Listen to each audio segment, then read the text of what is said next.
Ladies and gentlemen, welcome back to Hypnovision Studios. I am your host, Nicholas.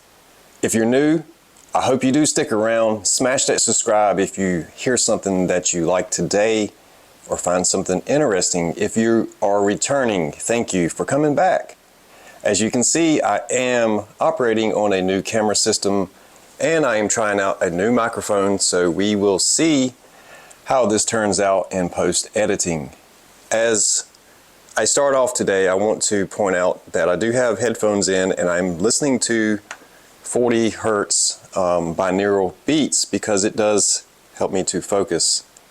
So today's topic is going to be an extension on the semen retention series, and also I'm going to start to tie in the Kundalini energy. And I do realize that there is, when it comes to belief systems and religion, there can be a clash within the belief system itself. And if you watch my last video, I spoke about my personal belief systems being shaken at the core. And that is certainly something that happened to me, and I will try to highlight the reasoning behind why some people experience this, but also the Christ conscious, which is more of a mental aspect. So with that, guys, let's start to dive in a little bit here. Now, in all of my journaling and writing, I do use AI now to help me to comprise a lot of this information. And actually, for today's video, I had ChatGPT to write out a YouTube script for me. However, I'm going to pause in between some of this so I can add in some of my own experiences. And I hope that the personal relation to my own experience can help others out there instead of just simply presenting stuff that you can find online for yourself. With that said, I want to really dive in between the difference of what the Christ conscious is in Kundalini, and then we will go from there. The Christ conscious as the sun.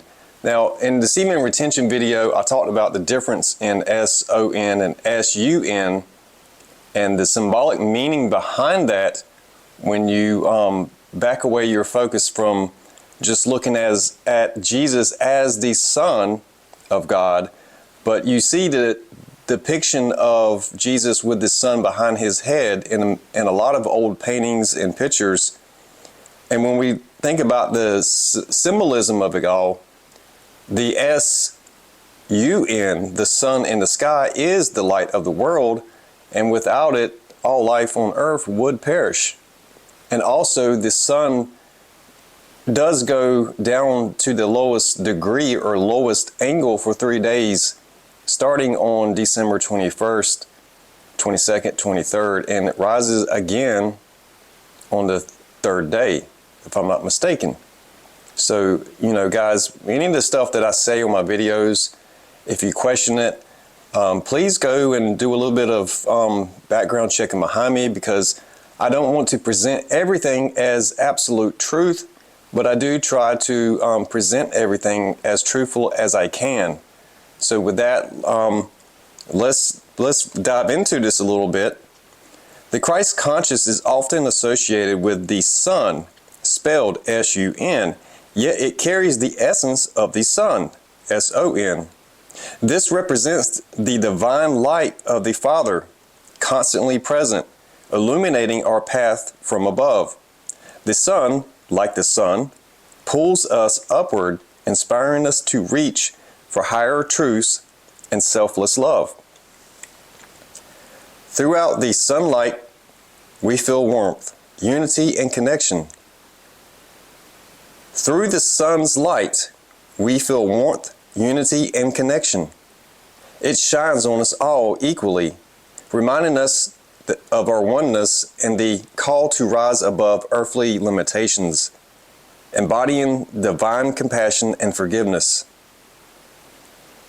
Now, the Kundalini, on the other hand, is often represented in Hindu religion and is known as the feminine energy or essence of the feminine energy, which I've come to understand as Mother Earth or Gaia.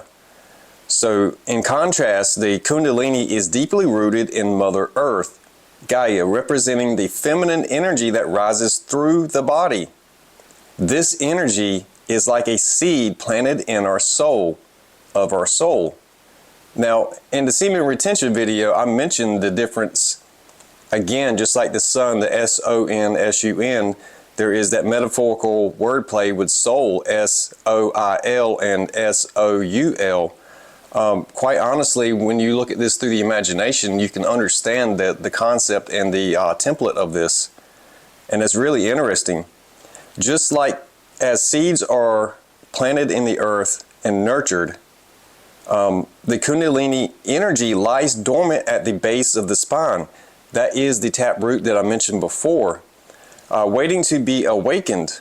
When the Kundalini rises, it travels through the centers of the body, cleansing, purifying, and transforming as it ascends. This journey brings about profound healing, connecting us to the nurturing essence of the mother and reminding us of our connection to earth. So imagine a seed being planted in the soul of the earth. This soul represents the challenges, growth, and wisdom we cultivate on our journey. The sun, S-O-N, or the sun, S-O-N, calls the seed upward, encouraging us to grow toward the light. This is the essence of spiritual awakening, the push and pull between the sun and the soul, between the divine Father and Mother. The Kundalini energy rises just like a sprout, breaks through the ground, traveling through the centers of the human body. Now, if you watch my semen retention video, you understand what that means by the seed breaks through the ground. It breaks through the surface of the soul level. And that is very interesting.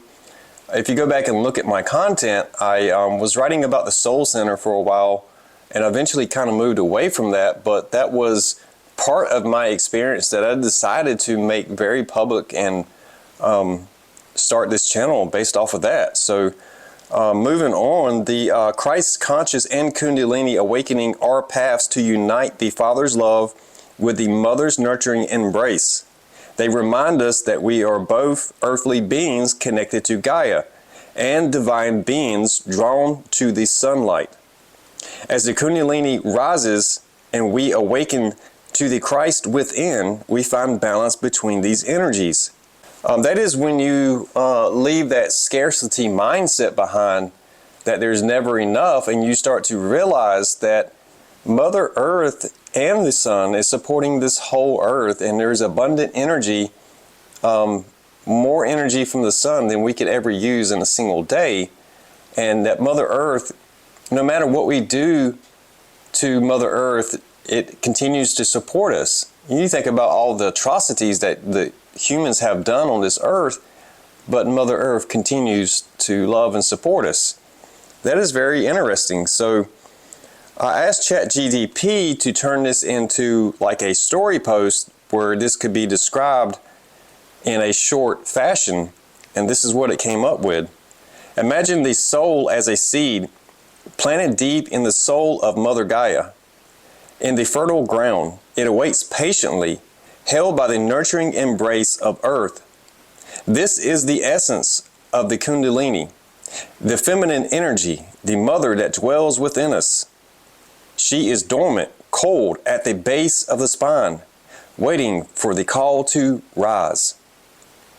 Above, the sun shines brightly, so this is where we get as above, so below, pouring its light down upon the earth. But the sun is more than warmth and radiance. It's the sun, a divine beacon representing the Father's love. The sun calls the seed to grow upward, reaching towards the light. This is the pull of the Christ conscious, the masculine, transformative energy guiding us toward our higher selves. So masculine energy would also have a symbolic meaning of structure that would support that energy growing up out of the ground. As the Kundalini awakens, it moves through the centers of the body like a sprout breaking through the soul, purifying each space it touches. It rises through the core, clearing away all that no longer serves, until it meets the light of the sun above. The sun and the soul, father and mother, bring life to the seed, helping it to transform and ascend. This journey of the seed is our journey. We are both earth and sun, the divine father and the nurturing mother. Together they teach us that spiritual growth is the balance between grounding ourselves in love and rising towards the light. In unity, Christ Conscious and the Kundalini elevate us, reminding us that we are whole earthly beings reaching for the divine. So guys, I spoke a little bit about the terminology, wordplay, and symbolism in some of this stuff. When you make reference to the Bible, for me, especially in my relation, I had to really start to not take things as absolute literal meanings, because I oftentimes see people argue over literal meanings of something instead of being able to see how it relates to them. There is that personal relationship that we all have with the Creator inside, and our viewpoints are always going to be slightly different because we are not on the same path. We are not seeing things from the same angle of understanding. And when it comes to angles and angels, you understand degrees. So that is something that is very interesting. But there is also something else that when you start to look into Kundalini energy, while that is rooted in Hinduism, there is, throughout many cultures, ancient cultures, this energy has been known, and it has been called many things. And I think in some Asian cultures, mainly Japanese, I could be wrong, but this would be Reiki energy work. So the ancient cultures knew about this energy. The Christ Conscious was definitely one, because when you start looking at the story of Jesus, most people have been taught and pointed at the story of him on the cross, and fail to realize the internal meanings of some of this stuff, like washed by the blood, which would be that 28-day cycle that this seed that we are talking about here, the seed of life, circulating through the body, those are the cycles that we go through. And the washed by the blood would be every 28 days.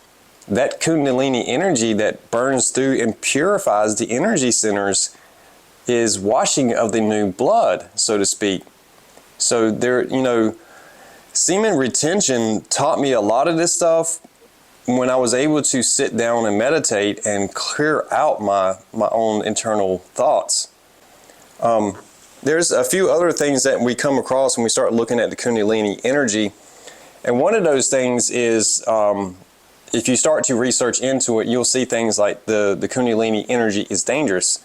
You'll see things like this serpent's path to power, the symbolism of the snakes, and so on and so on, which, in the semen retention video, I pointed out to the Chaldeus how there is 2 snakes on that single staff.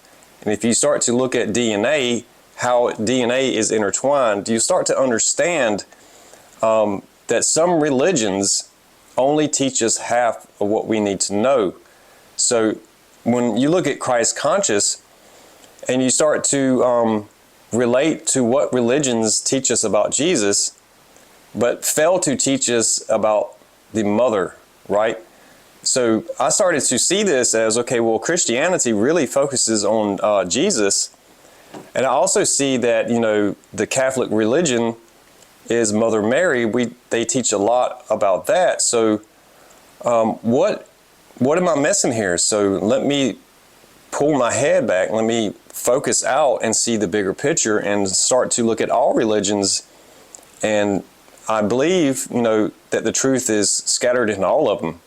So that is where we get that limited belief system, because if we grow up believing a certain way and that anything on the outside of that would be somehow evil or dangerous, then we have a preconceived notion, and we are also going to more than likely reject those type things. That is the limitation that limits us from gaining different degrees of understanding. So one of the things,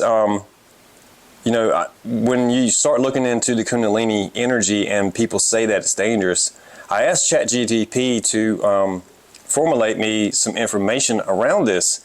So I'm simply just going to read it to you, and I will stop a little bit here and there and actually maybe even confirm some of this stuff, because I did experience a few of these things. The Kundalini energy, while often associated with spiritual awakening and heightened awareness, can also potentially be dangerous by some due to the intense physical, emotional, and psychological effects that it can trigger. Number one, physical symptoms. The Kundalini awakening can cause intense physical symptoms, including heat, tremors, spasms, and sensations of electricity coursing through the body. These can be overwhelming and even painful to those who are unprepared for the experience. Now, the video I uploaded yesterday, in that writing in my personal journaling, I spoke about my soul being on fire, so to speak. And that definitely does kind of relate to this, because I did not know what the HELL I was going through. I didn't know, and I didn't have anybody to talk to. I went through this alone. And, when you start going through awakenings and you start looking into these type things, you'll see people say, their experience was all of a sudden everything on the outside just seemed to be fake. It seemed to be not real. People are trapped in their egos. They don't know what they're doing. That brings us to the saying of Jesus, "Forgive them, Father, for they know not what they do." That really starts to hit home. Some people report issues such as headaches, digestive disturbances, or even a rapid heartbeat. If not properly managed, these systems can create significant discomfort. For me, I had experienced sciatic pain in my right leg, which is something I had never in my entire life had ever experienced before. And when you start looking at the word symbolism and you start looking into the chakra centers, to me, I equated that to the sacral chakra center. It's very interesting to understand this stuff before you start playing with it, or having limited information and then try to initiate this within someone else by force, or either playing mind games with somebody and you don't understand the significance of what it is that you're playing with. It can be dangerous. So you really need to be around people that have the best intentions for you, because when this is properly done, so to speak, there is reduced side effects like this, right? So these are the type of things we want to avoid. The psychological disorders or psychosis is another. In some cases, the intense experiences associated with a Kundalini awakening have been linked to symptoms similar to psychosis. It might include hallucinations, paranoia, or a sense of losing grip on reality. Now, the hallucination part is quite interesting, because there was one point where with a couple individuals, I seen what appeared to be like a shadow around them, and that was something that made me really like rub my eyes and take a second look, like what the hell was I just seeing? So, I think the psychosis part, the self-image within, the internal belief systems, the foundations of what it is we believe, when that is shaken at its core, we might have a preconceived idea of the world around us, and suddenly things don't seem to be as they appear. There is almost like a phase shift in our belief system, and that manifests through our vision. And it's very interesting, and if you are not aware of these dynamics, then yeah, I guess you could be feeling like you're going crazy and mentally ill. So that is very interesting that you surround yourself by people that are willing to listen to you and willing to be open to listening to you, and not just brush you off and discard you as being a lunatic. So guys, another one is disrupted energy flow. If Kundalini energy is not properly channeled, it can lead to blockages within the body's energy centers. Those are known as the chakras. This can result in physical or mental disturbances, potentially leading to further imbalances. Those who attempt to force a Kundalini awakening through intense practice without preparation can risk misdirecting or prematurely awakening the energy. So the whole idea of forcing a Kundalini awakening might just simply be that there's that spiritual aspect of this, right?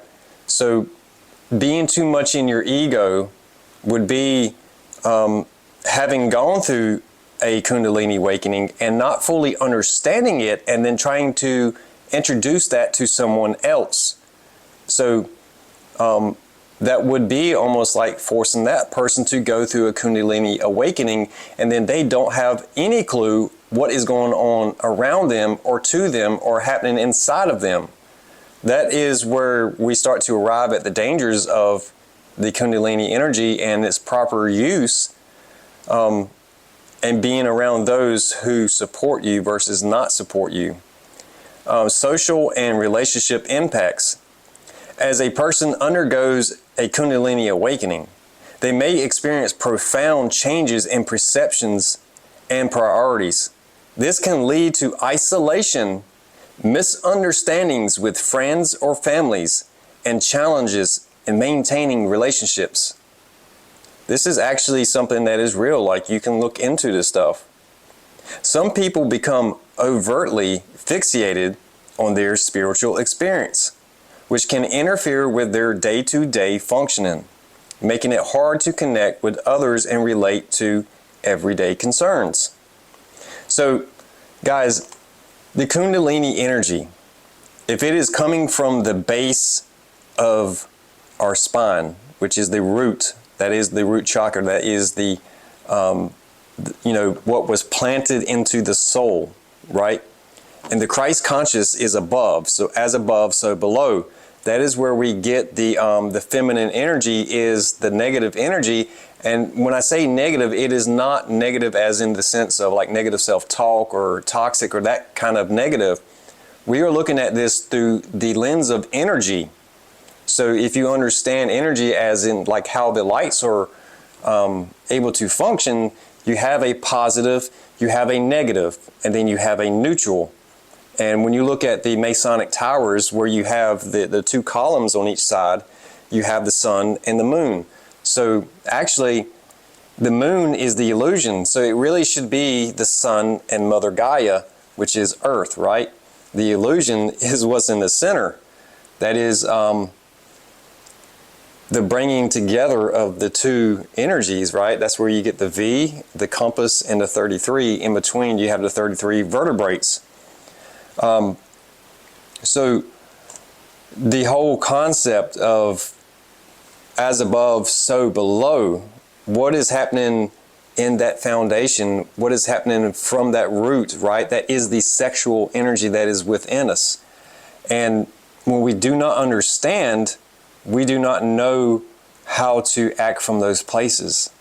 So just like a child goes through these stages of having temper tantrums, there is, when I started to look into the sexual energy aspects of everything and came across Tantra, I started to make the word association between temper tantrums and Tantra, because the practice of semen retention is about mental discipline and disciplining yourself and not having those emotions run away from us, and then having a outburst of overreacting or overacting or anger outburst and those type things. The mental discipline teaches us to have patience. It also teaches us to control our inner fleshly desires, from the inside out, and not allow what is on the outside appearances to, so to speak, drive us.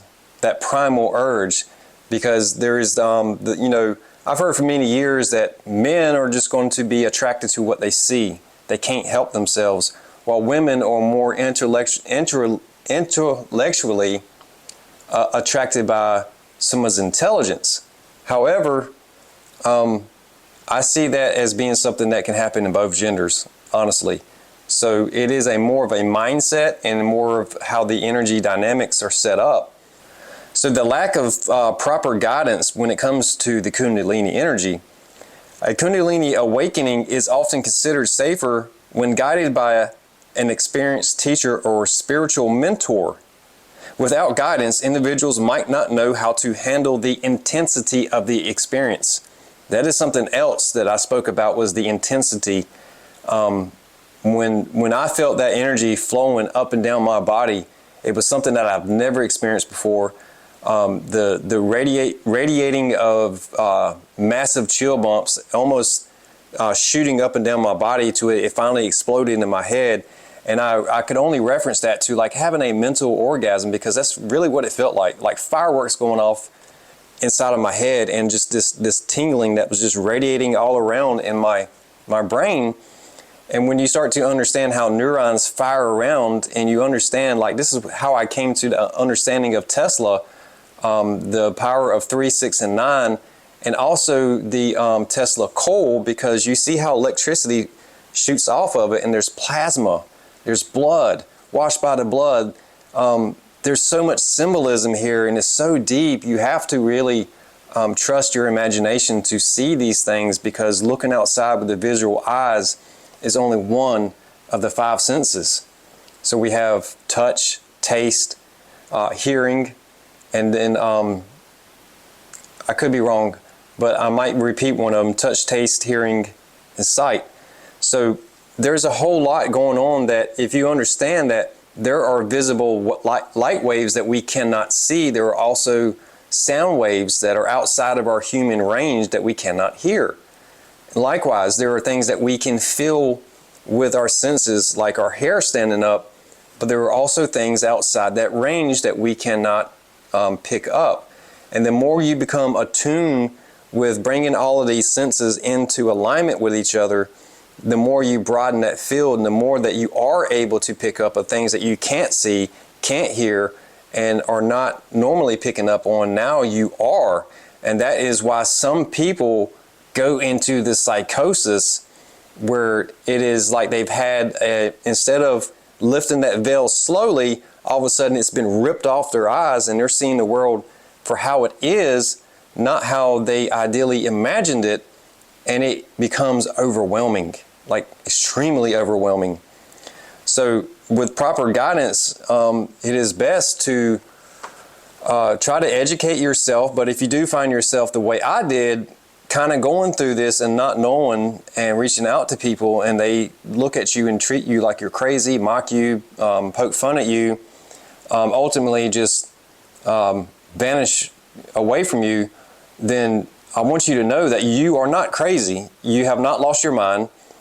These people who treat you that way they're telling you that they're not meant to be in your life. Really, that's what it is. So there is a sense of ego with this, and that is the next part in this. Kundalini awakenings can sometimes lead to a sense of spiritual heightened ego. If one believes they can achieve a special status, this can create a separation from others and hinder personal growth.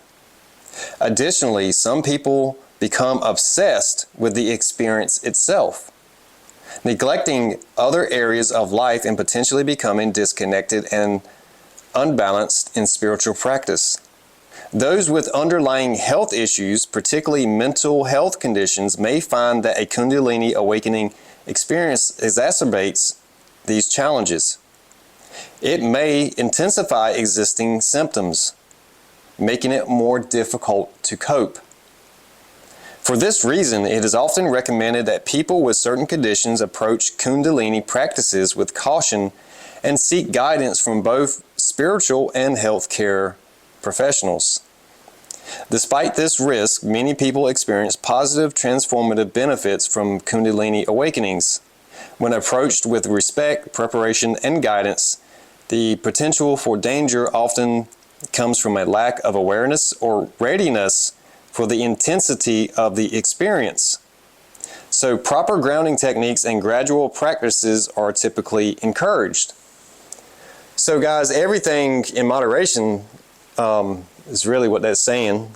So for me, it was a very, very intense, just like it says in the writing right there. It was super intense for me, and some of the potential dangers of that is going back to the dynamic where somebody might force that or introduce that to you and then leave you hanging, and you have no clue what it is that you're going through. You have no understanding, and all of a sudden you feel left out, abandoned in the cold. Now, these are experiences.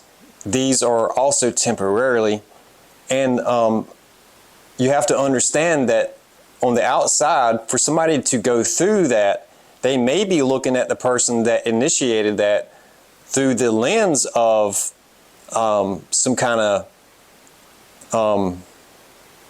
like a love illusion, so to speak, because to awaken that, it takes some sort of shift in focus, some sort of dynamic that causes that seed to burst through the soul. And to release that repressed energy, there has to be some kind of triggering event, is what I'm trying to get at. And when those events happen, sometimes we can mistake the cause, and we can look towards somebody as either being what initiated it or what you want to blame somebody. So one of the things you understand with the Christ conscious aspect is to not martyr yourself and not to blame others.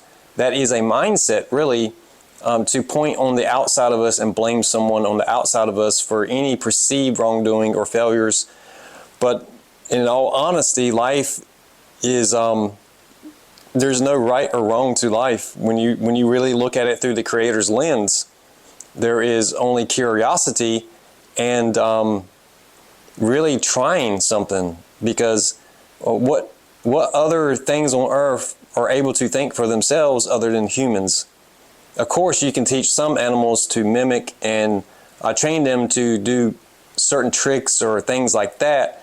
And yes, there are some animals that are really smart. But when it comes to understanding, learning, and growing, humans are really it. We are the pinnacle of consciousness. And we can oftentimes lose sight of that, and whatever we believe becomes true. So, you know, the super ego that it spoke of in the Kundalini awakening, that makes me think of Alan Watts, when people start to understand that there is no separation between you and God or creation, the universe, the source of all the energy. The ego itself is what is the problem, right? I am God. And then you take this God complex that you have almighty control when you are literally just having an experience manifesting in the human body. You don't have that control on the outside of you, only within your imagination. So you can't carry out some of those actions with that type of mindset and ego, because it will surely backfire on you. And that is some of the other potential dangers. Now, I'm not trying to scare people, but my experience the last 2 years, I've done this alone.